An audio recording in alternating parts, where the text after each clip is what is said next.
So hi, welcome to the Good Noise Podcast. I'm Shane. I'm Glory. And we're here with... I'm Sam. And I'm Sky from Cheem. And we're going to ask them some questions to say about their upcoming album, Guilty Pleasure. So congrats on that, by the way. How do you guys feel about the response to the announcement so far?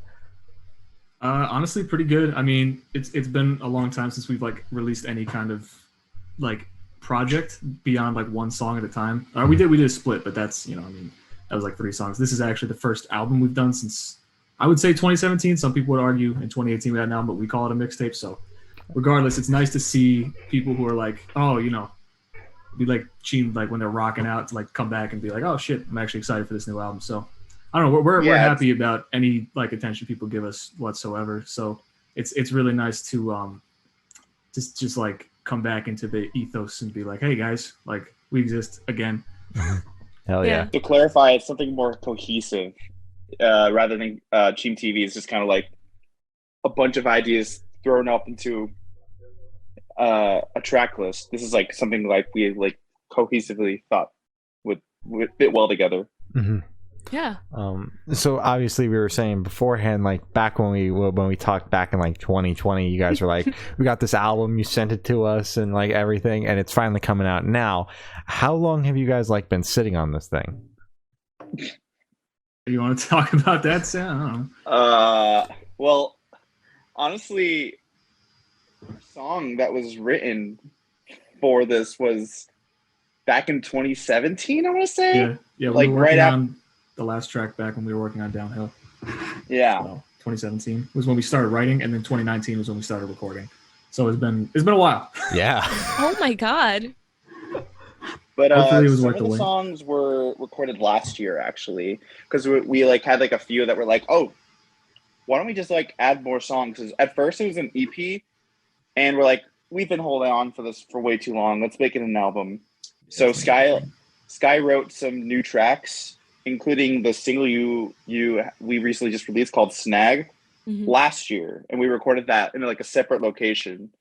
But we tried to mix it as well as possible so everything still sounds together, which I'd say we did, and which everyone will hear soon. Yeah, and then it's funny because the last 2 songs we recorded completely in a separate session from the rest of it. Those are the first 2 singles, so it's probably a good thing that we ended up adding them on because they're 2 of the best songs on the record. Mm-hmm. Not that they're all not great, but just good singles. The album was great, worth the wait, in my opinion. Definitely, definitely worth the wait. Appreciate it. Of course. So, is there any meaning behind the album title or cover art? Absolutely.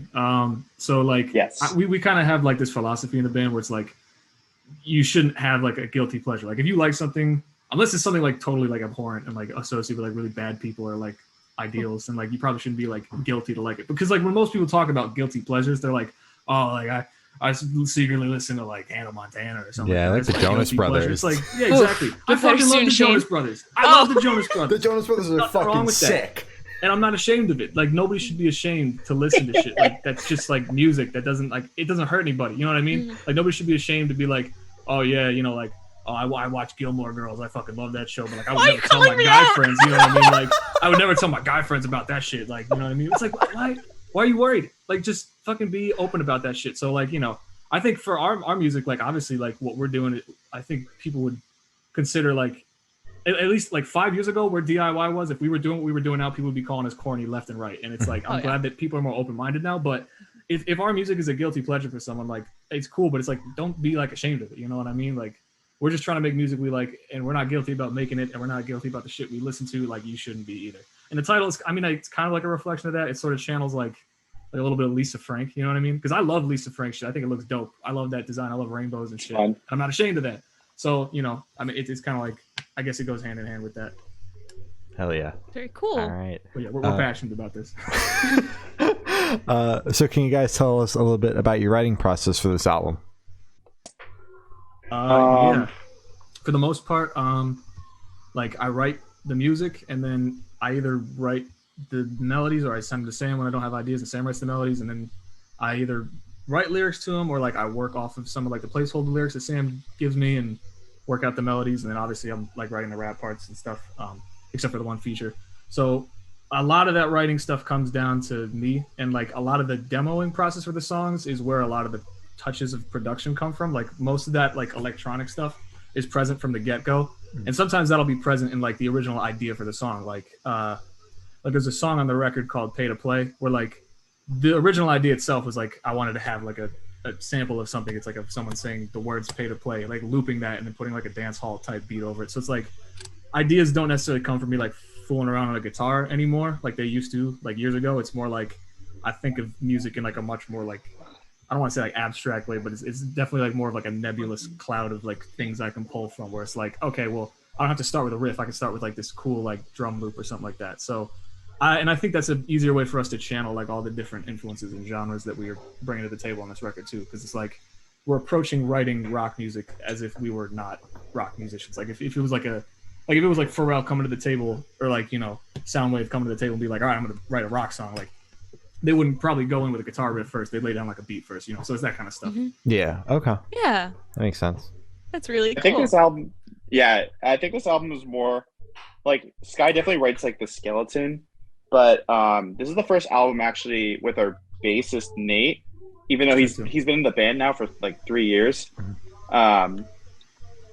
I think this album, Sky, because it was way more rock oriented, Sky kind of let the instrumentalists of the band kind of have some bit of control on how they were playing the parts that he wrote. Because like Nate is like arguably the best bassist I know. Same. And I can't ever think of his ideas. And I think it's, like you may have some of the ideas, Sky, but like Nate always kind of just does whatever the hell he wants. Yeah, when I'm referring to writing, it's more like the structure of the songs and like the actual like, you know, like here's like the A section, the B section. But as far as like the little like licks and like certain flourishes behind like the drum and bass performances, like it's more like, okay, like here's where like the hard beats should land and here's where the root notes are. Like, you know, fuck around and find out what is good here. You know what I mean? That's it. We definitely, because we recorded bass and drums at the same time for most of these songs, which is the first time we've done that too. So it's kind of like, all right, let's just let these two lock in, and if they want to add some shit, like it's gonna be good because they're both, Sean and Nate are both really good players. So it was cool to have that as well because like, you know, even though like sometimes I might write like a slap lick for Nate, like I don't play slap bass the same way he does, so he's gonna have to play it a different way anyway. He's gonna add his own touch on it. So it's nice because, you know, even though the majority of like the songwriting stuff comes from me, like you still hear everybody on the record, and you still hear their like all their personalities and their playing styles, which is a nice balance, I think. That's sick. Yeah. Sure. Right. So what song off this album took the longest to write, and which one is each of your own personal favorite? God, that is a difficult one to say because the writing process doesn't even like end until like the song is like done. You know what I mean? Like, well, I guess that's not true because like it's really the production process. We were really more concerned about production on this, and a lot of these like little tiny things that we added here and there, are like even like whole sections where it was like, all right, actually we want to do a whole full band stop here. Let's just edit that in because we didn't record it and it wasn't written at the time. So that kind of shit happened really late in the process. So like you could argue the writing for some of this shit took like, you know, 2 to 3 years, but yeah, I'd say the song that took the longest to like compose from beginning to end was probably, I would say, Emerge, just because I took a really long time writing the rap verses in that one, and also like, trying to get like all the sections to kind of like be the perfect things to like go together, you know. And there's stuff in that was like, you know, originally in the song that got cut out and stuff that got added. You know, I mean, that's the one that we were working on since 2017, so it probably went through a couple different iterations. And then personal favorites, I mean, I kind of want to say Overload just because it's fucking crazy. Either that or World Star. Those are the two weirdest ones, and I just like that shit. I like doing different stuff. Yeah. How about you, Sam? Well, actually, I'm going to argue against you and say the song that took like the most, I think, effort was Clueless, because to get it right, yeah. Yeah, because that song, like we like mixed like so many times. There's so many mixes of that one song because like it's a very, that song is very detailed, and it resulted into like multiple guitar tracking sessions and layering and like redoing, and I think we had like a mix that was like technically done in 2019 when we went on tour with Origami Angel, and I remember showing them. I was like, "Yeah, this is sick. This is like the final mix." And then like the next you were year, like, "Nah, this is whack. This is whack. This is whack." We gotta start. Like, that's another thing too. When we originally did all the guitar tracks in this album, like we didn't take a DI of them which is like when you take, for anybody listening that doesn't know, a DI is like the unfiltered, unamplified guitar signal right out of the guitar. When we just recorded the amp signal because we were like, yeah, this amp sounds great. And then Gabe was like, I don't know about this amp sound. I was like, me neither. I guess we have to re-record all the guitar parts. So we did that. Oh, I literally retracked every guitar part on the album. So, but luck, I mean, I had practice. I got to track them once before that. So yeah. Jesus. This album's recording process was like drama. Like we're a band that's like drama. I'd say we're drama free for the most part, but we're fucking anal about getting our songs right and getting our sound right. So like this album, we're not dropping this until it sounds better than anything we've ever done. So, now that it's dropping, you can have confidence. This is the best shit ever. Hell yeah! Yeah. All right. But I'd say my favorite track is. It's hard. There are children. I'd say either Virtual Boy, Snag, or Clueless. That's 3 songs. Are you just going through maybe the Cheem Season? He's naming off the whole one. Maybe Overload. Actually, Overload's pretty Pay to Play. Pay to Play is good. I mean Mango. Mango's a good one. World Star's pretty good. And Emerge. Yeah, I agree with your answer. Oh, for sure. So how'd the track list for the album come about? Did you guys write the opener be the opener, closer be the closer, shuffle around, see what fits? What was that process like? Yeah, Yes I mean, and no. Virtual Boy was literally written in like the structure of the song, and a lot of the production was kind of thought up in like 10 minutes. Because Sean, our drummer, was like, "Yo, we need an intro track," and I was like, "Bet." So I just wrote an intro track. So that one was literally designed to be an intro. It was actually supposed to go right into Clueless, and I was like, "Nah, Clueless isn't fast enough. Let's do a fast song for the second one." So then we wrote Snag. And then World Star was actually supposed to be a standalone single back in 2019, and then we just held on to it instead, and we were like, let's just stick it on the album. And it just kind of feels like a nice second to last track because it's very mellow. And then Emerge, It's like a breather. Yeah. And then Emerge kind of has like that, like, I don't know, like prom scene in a movie vibes. We were all like, that's the last track for sure. Everything else is kind of a matter of just like balancing, like making sure we don't have 2 songs in a row that are in like the same key or like are a similar beat or feel like that. It's just trying to keep it like varied as you go through the track listing. That makes sense. Yeah, we wanted to have like our last song to be like epic sauce, like the most like theatrical epic ending like of a movie, and it was like, yeah, it's got to be Emerge. Yeah, the original ending for that song, it was just like the guitar chords. I was like, nah, we need something else. So I just layered like 5 different synth pads and just sent them all to Gabe. I was like, just stick these on the last chord and fade them out, and we'll be good. It'll be a nice big ending. Nice. So would you be able to tell us where your headspace is at while you were creating this album? Gosh, oh boy. I mean, it's kind of like our headspace over the past. It took so long. We're almost in a different headspace now than we were at the time. But I think in general, there was a lot of like, just like, I don't even want to say this because I feel like people are gonna get mad. But I was just like, fuck the DIY scene, bro. Like this shit sucks. Like it wasn't like, you know, like, oh man, I hate the sense of community and the friends we've made. It wasn't that. It was like I hate all like the, you know, all the drama bullshit. Like, you know, all the drama bullshit that goes into it. Yeah. And then people are in there just to like elbow rub and fucking like Cloudchase and shit like that. And it's weird. Yeah. And like quite frankly, out of all of the places to Cloudchase, you're going to Cloudchase in the DIY community. Exactly. Yeah. What are we doing here? You know What's what I mean? the point? That kind of We shit. all And then also, have clout. Stop it. Exactly. And then I think it was just another like just general disillusionment with like the music industry in general. Because like I feel like every fucking day you hear about like somebody like getting fucked over by their label, or like some artist you used to love is in a fucking lawsuit for being a shitty human being. And it's like, this is horrible. This is a horrible world to live in as a musician or a music fan or a person. Long story short, we were jaded, like like the most jaded. Like I remember like early 2019, like I graduated college, and I'm just like, I think I'm gonna give up music. Like I literally like didn't listen to music. Sky had all these songs, and I was just like, okay, let's just do it. I don't care. I don't care about music anymore. And then we started making them, and I was like, wait, damn, these kind of slap. Yeah.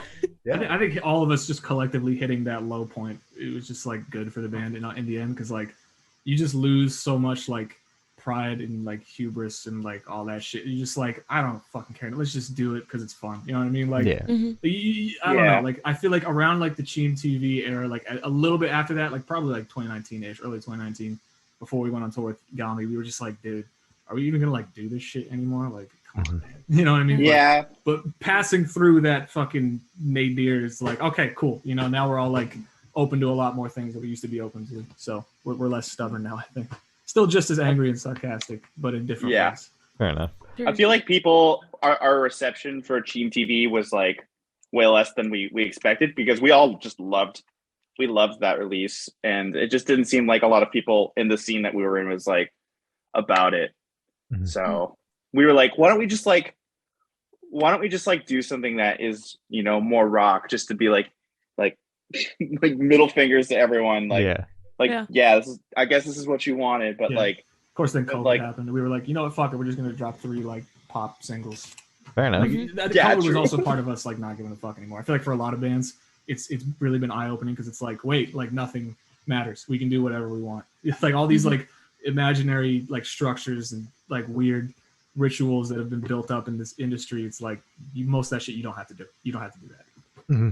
Exactly. Yeah, like Sky said, people like even 3 years ago probably thought we were like the corniest band, and now I think like people are like really open, or like I guess like the concept of what Cheem is could be like more trendy than it was when we were actually starting to write this. So I'm excited to see how people react to it, because it's definitely a statement.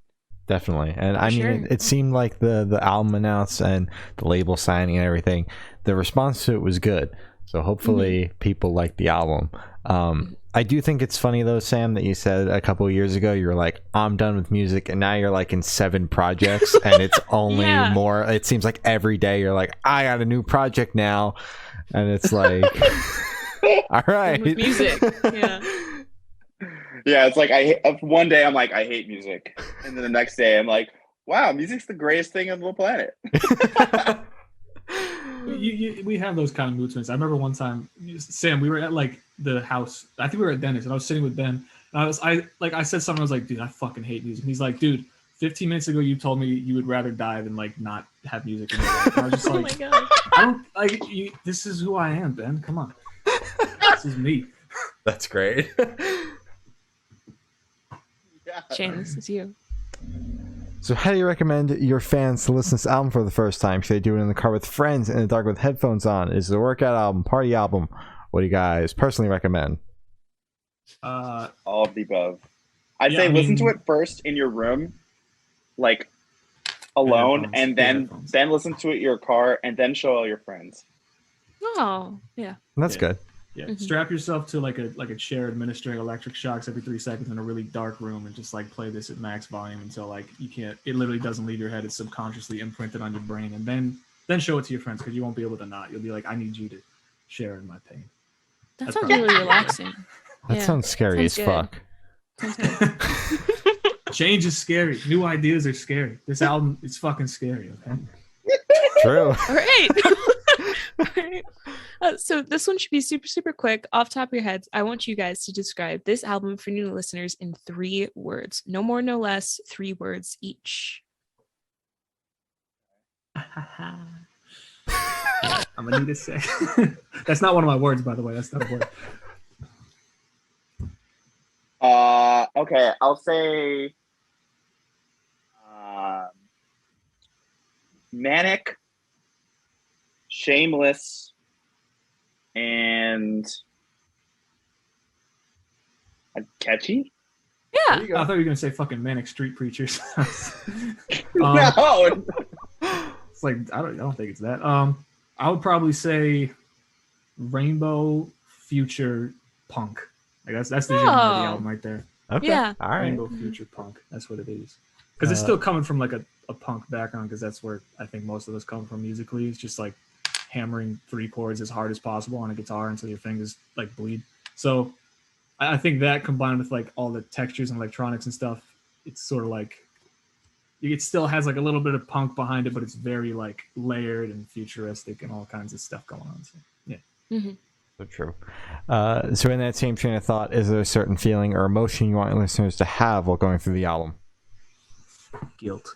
No. Aw. No, I just So went, I wanted like a bad. 5-minute rant earlier about how they shouldn't have that. I'm sorry. I don't know. I guess like satisfaction. I want them to like listen to it and be like, damn, like that was worth sitting through. Like I want to do that again. I want to tell everybody I know about that shit, you know, just intense satisfaction.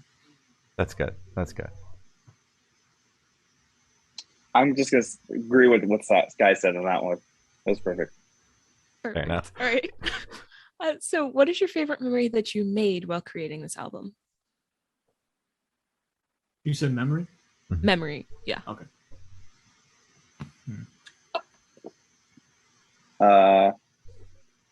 This is like 3 years of stuff to work with right here. Yeah. We gotta go through the Rolodex of shit right now. Hang on. Yeah, a lot of it's hard because, you know, COVID. And that was fun. But so I wouldn't say it's a good memory. I just think it's funny. When we were recording the drums, it was at my school, and like they just made this new studio, and we got to like go in there for the first time. Like they changed it after we like a month after we graduated, and like I go in, and like I open the door to like the place we were recording drums, and all of a sudden I noticed that like the door is in the wall, and I'm like, oh God, oh fuck, I just put a hole in the wall trying to open the door. And for like 4 hours I was just like sitting there like freaking out, like, oh my God, I just like this brand new studio, it's like a, you know, like the whole doorknob was in the wall. Yeah. Like I'm going to great way to kick off recording the entire album. Oh my God. I'm going to have to pay so much money. I can't do this. What is happening? And then my professor, I guess Gabe told my professor, and he's like, oh yeah, that already happened. So I was like, oh. Oh man. That's great. That's great.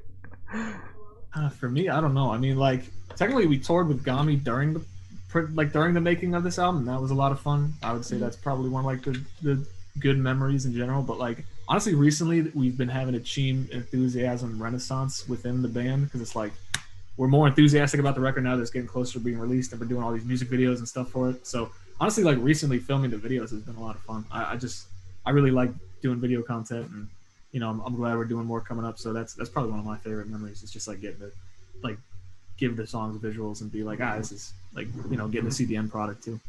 Hell yeah. Yeah. yeah, and like actually building a team, which has been crazy. Like we have a manager now. Oh shit. And we have a label. Yeah.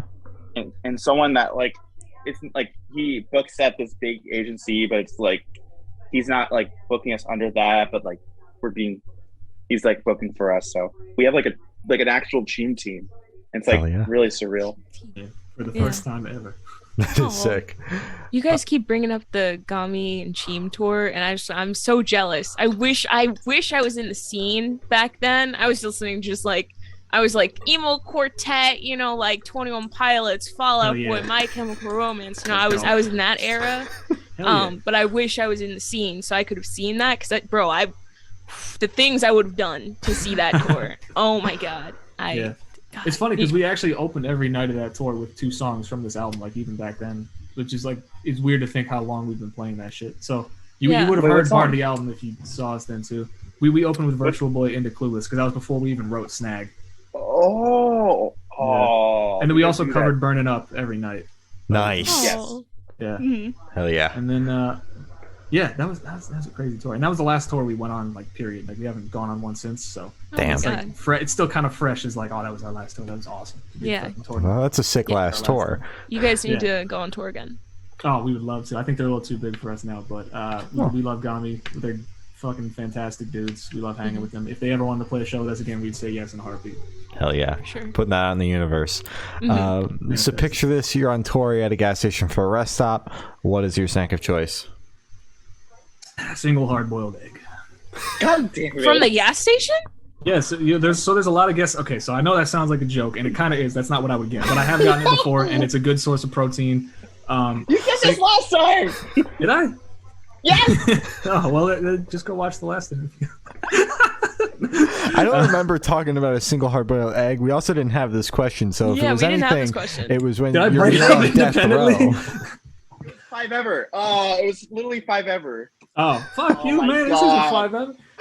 Yeah. God I don't damn know, it, I mean, they Sam. sell. You're in too many projects, Sam. Sorry, Sky. Yeah. Yeah. Sam's an old head in the scene now. He's having memory issues. Yeah, so you can get a hard-boiled egg. It's a little wet because it comes in like a little plastic thing. But it's, I mean, if you're in a gas station and you're in one of those like nice gas stations that kind of has like fruit and stuff, you can pick up like a fruit and a hard-boiled egg and like a nice drink, maybe some nuts. And like that's like not a bad meal to have on tour. It's like, I mean, it's a gas station, so it's like a little pricey, but it's better than spending, you know, like $20 at a diner to eat really like greasy breakfast, which I do many times on tour, but I always end up kind of feeling a little shitty afterwards. So, but no, actually, I would probably get an Arizona lemon, and then like I don't know if I like probably trail mix if I wanted to feel healthy, and like Pop-Tarts if I wanted to feel not so healthy. Okay, All so right. you don't actually get like the soggy hard-boiled eggs then? No, I do, but like that's not a choice. It's like I need like some kind of good protein that won't make me like shit at the gigs. Well, hummus and pretzels. Yeah, exactly. Don't get the eggs, man. Yeah. They're good. Don't. They're good. They're a little soggy. They kind I of. need you to knock make them it out. through the tour. Don't knock it till you try it. No, I- I'll try the pretzels and hummus. I'll go. This I'll is go pretzels almost and as hummus next bad. time, just for you. Just for you. This is almost as bad as the band we interviewed last night. Pollyanna, the guitarist, kept talking about how he doesn't get anything at the gas station. He'll just eat the scraps of his bandmates. Like it doesn't matter how old it is. he'll just eat 3-day-old that shit. chicken Yeah. sandwich. And it's like Unrefrigerated. That's Oh my vile. God. It's like a vulture. That's terrible. You gotta That's have just mean. some kind of choice. Like you can't just be like, yeah, you know, whatever the scraps. Like you're gonna be miserable. You gotta pick Yeah. one thing at least. Come on. Exactly. But what do you get? What do I you don't know. get, Sam? I say the hard-boiled egg's worse. It's not. Yeah. Yeah, I agree. I'm I team agree. hard boiled egg. Pro hard boiled egg. I'm not They're anti like- hard boiled. Oh, they're in like their own puddle of whatever liquid. Egg. You know, egg juice. It's like No. it's You natural. can No, drink I'd it. rather- You can drink I'd it. rather the hot Drink it dog. for extra- No. You rather get I'd a rather hot the dog? hot dog. Yeah, I'd rather get the So- gas station hot dog than a gas station soggy hard-boiled egg. Well, I'm sorry I'm coming after your Gas hard-boiled station egg. It's okay. drinks. Gas station drinks are very expensive. So what you can do is get a gas station hard-boiled egg. They got the juice in the bottom. Yeah. Oh, You get It's 2 you get for food 1. and you get Yeah, a drink with it. disgusting. That's so gross. Dude. No. What do you think is in this? It's fucking hard boiled. Freshly squeezed. Not too. I live off that shit. Sam, what- anyway, Sam, answer the question. Please. Have you know, I'm more normal. Thank you. For bevs, I gotta stick to the OG, the mains, Polar Seltzer. Anywhere I go, if they have it. Shame on the South for not having Polar Seltzer. Boo. Sorry.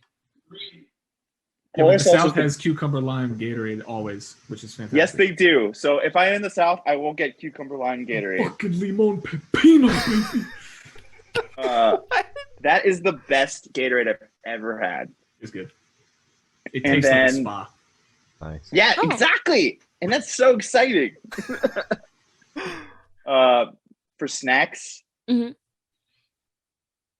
I guess I'd get trail mix or like a granola bar or like hummus because Mhm. like hummus Normal. and pretzels normal. Normal. I'll make it like a really crazy candy. You Ooh. like the fruity, the special sour candies and shit like that. Yes. Mm-hmm. Like the ones that are like covered in like tahini or something. Yeah, I think I think my favorite candy of all time is like Sour Patch Kids. Mm-hmm. So like anything within that like realm. Yeah. Okay, I get it. And on the topic of food, if the band was a dish, what dish would the band be? I'd say fruit salad. Probably the nasty patty from SpongeBob. No, we're That's good. different It's supposed to be answers. good. That's two like polar opposite answers. No, we'd be one of those like real life Krabby Patties, like the gummy ones, but like Oh. like 100 of them on a plate, like a whole meal. Oh. Okay. Yeah, Okay. and like some kind of Really insane like colors. yeah, and like bubble tea on the side or something. What flavor Yeah. of bubble tea? I like green tea, but Okay. I feel like we'd be taro because I like the color. There you go. That's my Yeah. favorite. That's, All right. that's the pick. I love taro. Mhm. All right. Yeah, I agree with that. Good. So for these last couple of questions, we're going to shift completely away from music. So if you could be one animal for the rest of your life, what animal would you be and why? I'd probably be one of those like little dogs you see on Instagram that just like have like the best lives ever. Like they don't have to worry about shit. Like they get to do all kinds of crazy stuff and go all these places and have an owner that like loves the fuck out of them. That'd be great. You wouldn't have to worry about anything. And like you'd be a little dog, so you live probably like 15, 20 years. That's enough. It's a good time. Yeah. I want longevity, so I'd say like a tortoise. Live like a good 200 years, just like flopping, like crawling across the beach. That'd be kind of cool. That's sick. Yeah. That'd be very cool. Perfect. So if you could have lunch with any celebrity or artist, dead or alive, who would it be and why? That is a good one. I need to like. Don't say Jay-Z. Do not say fucking Jay-Z. I'm taking dinner with Jay-Z every time. That's way more valuable than $100K. Exactly. No, that's where I got this question, actually. Nice. That's great. Shit, man. That's good. I guess I'd probably have to pick a dead artist because, like, you never know. You might end up having lunch with an alive artist. So, Exactly. if I can pick anyone, it's got to be somebody who's passed.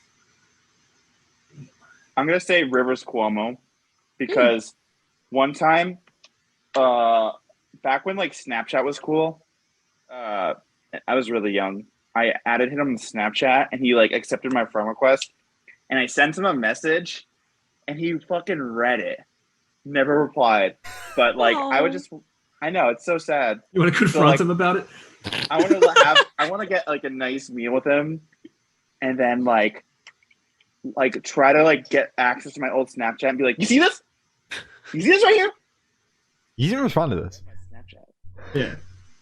Rivers Cuomo, you left me on red. You fucker. He seems like the most like wholesome dude ever. Like I don't know if you see his fucking TikToks, but the man just He's goes so on there and like sweet. dances in his PJs, but he's like a millionaire. Right? Yeah. I know, he's just like a little goblin. It's fun. He's great. He's ahead of the curve. I read an interview with him from back when Limp Bizkit were big, where he's like, yeah, actually I've been into Limp Bizkit. Like I think they're pretty cool. Like I've been thinking about trying some of that stuff. And I'm like, dude, like nobody in indie rock was thinking that at that time for sure. No. Like he's definitely one of a kind.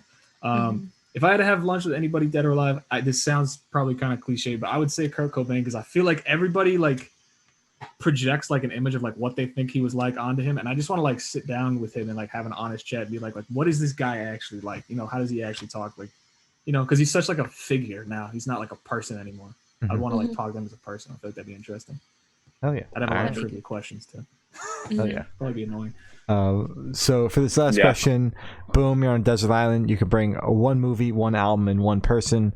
Who and what are you bringing? Y'all with the difficult ones. Yeah, I know. These are like harder than the questions about our music. Like, who the fuck are those? This is the real shit right here. One album would definitely be Grassroots by 311. Bringing that every time. I can listen to that shit 10 times in a row in my sleep, and I have. Nice. Movie. I'm just gonna take the easy way out. I'm gonna say Star Wars 3: Revenge of the Sith. I'm gonna say that one because I can quote it beginning to end. In person, I just probably bring my girlfriend. All right. Easy enough. Yeah, that person. I just said my girlfriend. Oh. Okay. If I could bring two, I'll bring another one. Who would I bring? Okay, so movie. Wait, album or movie first? You can do it in whatever order you'd like. Mm-hmm. Okay. This is where I get crazy. So album would probably be the guy that sings about every town in Massachusetts. Because like if I'm gonna be stuck in an island forever, I want to become insane. So like I want to. So like I don't know if you've heard about the guy that sings about every town. It's horrible. No, never heard of this. It's so he sings about every town in Massachusetts. So I would just like some nostalgia, like where I grew up, and just like sing about my town and like the cities around me. So at least like it's like it doesn't feel like music. Definitely like very outsider music. Yeah, keep in mind these aren't real songs. This is like you guys gotta check this shit out. It's fucking bonkers. I'm intrigued. There's definitely one for New Jersey, definitely one for Virginia, Pennsylvania, everywhere. He's got one for everyone. It's pretty crazy. I have to check it out. Movie, probably Chicken Run. Okay. It's good. Okay. Underrated. And Rivers Cuomo. Because even though he opened my Snapchat and just read it, you can suffer for the rest of time. The eternal suffering of Rivers Cuomo for like the lowest sin imaginable. He ignored me. You would go insane together. So as I said, that's all the questions we have today. Is there anything that you would like to plug? Go listen to Snag, our new single, and listen to our album Guilty Pleasure when it comes out, and listen to the rest of our music on any streaming platform. I don't know when does this go out? I have no idea. A couple weeks from now. All right, we'll have another single coming out soon called Overload. Check that one out too. Oh yeah. All right. Anything else saying? Yeah. Be on the lookout. We threw our whole our whole energy into this album. So like if you don't like it, I'm going to be mad. I'm just kidding. We're gonna be so upset. We're gonna be so disappointed with ourselves. Not pleasing us. We're also playing Fest this year in October. So if you are in Florida or if you're going to Florida, be on the lookout. We're also playing this festival in July at the Summit Shack. The Summit Shack Festival. We broke their PA system last time we played there, so we're giving it up to them by playing their festival. Nice. Because we felt bad. But that's also they're cool. Yeah, they're really cool. That's why cool. we're doing it. But we act like we're doing it as like a favor. Like, sorry, we fucked up your entire thing that makes your venue a venue. Yeah. All right. Backing tracks go too hard. Well, thank you for now. This guy's been Cheem, and we have been the Good Noise Podcast.